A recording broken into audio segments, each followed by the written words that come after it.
Well, it was, I guess, one of those days.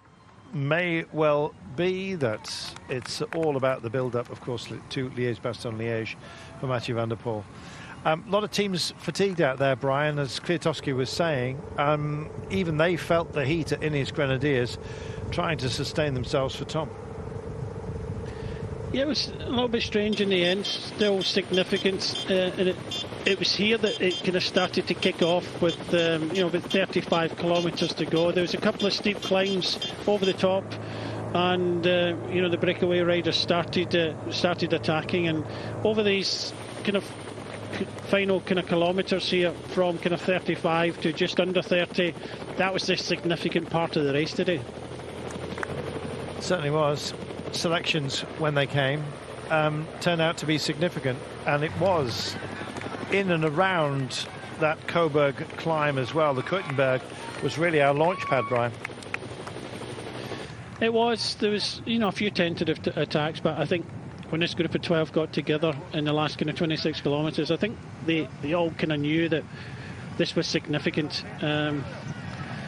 Okay, the 12 never stayed together.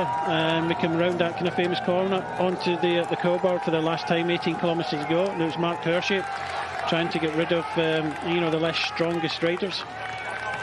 Well, 16 kilometres from home, the bell essentially, final passage of the finish line before indeed the end of the race itself, and it started to fracture just a little bit. Mark Hirschi was getting extraordinarily active.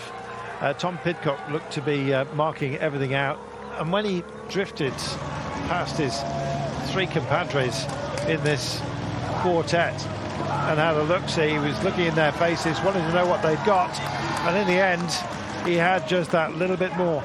More than anything, Brian, it was timing. He did it. Yeah, 150 metres to go, struck the front, and Hirschi followed the right wheel, but didn't have enough speed to come through in the end, and Tom Pidcock eventually wins the Amstel Gold. But that was huge for Tom Pidcock, the first big one-day victory for Ineos Grenadiers. Pidcock takes it ahead of Mark Hirschi, Thies Benoot, Van Sevenen in fourth place, Paul Lepera brilliant in fifth, Hermanos, Mollema, Pacher, Bilbao, and Michael Matthews out the pack.